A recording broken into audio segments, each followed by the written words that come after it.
I met her in a hospital corridor, smiling through the kind of pain I'd never seen. This is the story of the woman who taught me what real strength actually looks like. Hospitals have a certain silence, not the peaceful kind, but the heavy one. I was there for a routine checkup. Nothing serious. Just another day I wanted to get over with. People sat around me with tired eyes. Some looked worried. Some looked broken. That's when I noticed her. She was standing near the corridor window, holding a small food container, smiling gently at a nurse. Her smile felt out of place. Almost wrong, as if it didn't belong in a building filled with fear. I saw her again later near the waiting area. She helped an elderly man sit down.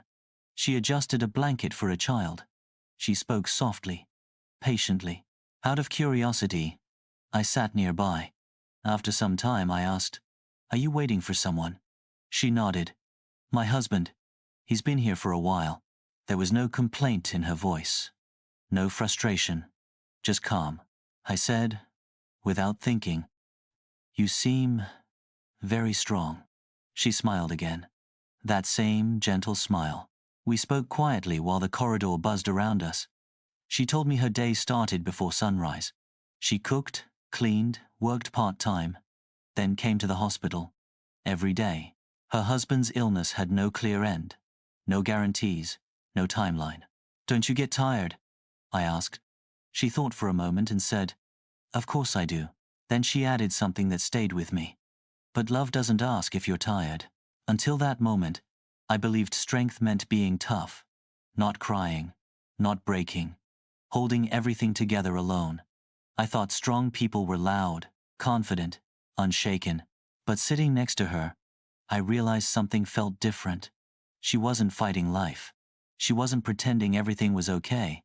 She was simply present. A nurse came out and spoke to her quietly. Her expression changed just for a second. Her eyes filled, but she didn't let the tears fall. She thanked the nurse, took a deep breath, and stood up straight. That's when I understood. Her smile wasn't ignorance. It was courage. Before she left, I asked her one last question. "How do you stay hopeful?" She looked at me and said, "Strength isn't about being hard. It's about being gentle when life gives you reasons to harden." She paused, then added, "If I become bitter, this pain wins twice." I walked out of the hospital that day differently. The noise felt quieter. My problems felt smaller. I realized I had been calling myself weak for feeling tired, emotional, overwhelmed. But she showed me the truth. Feeling deeply is not weakness. Caring is not weakness. Staying kind in pain is not weakness. It is the deepest form of strength. Real strength is not loud. It doesn't demand attention. It doesn't show off. Real strength is gentle, patient, loving. It sits beside pain and still chooses kindness. If you're going through something heavy right now and still choosing to be soft, know this: you are not weak.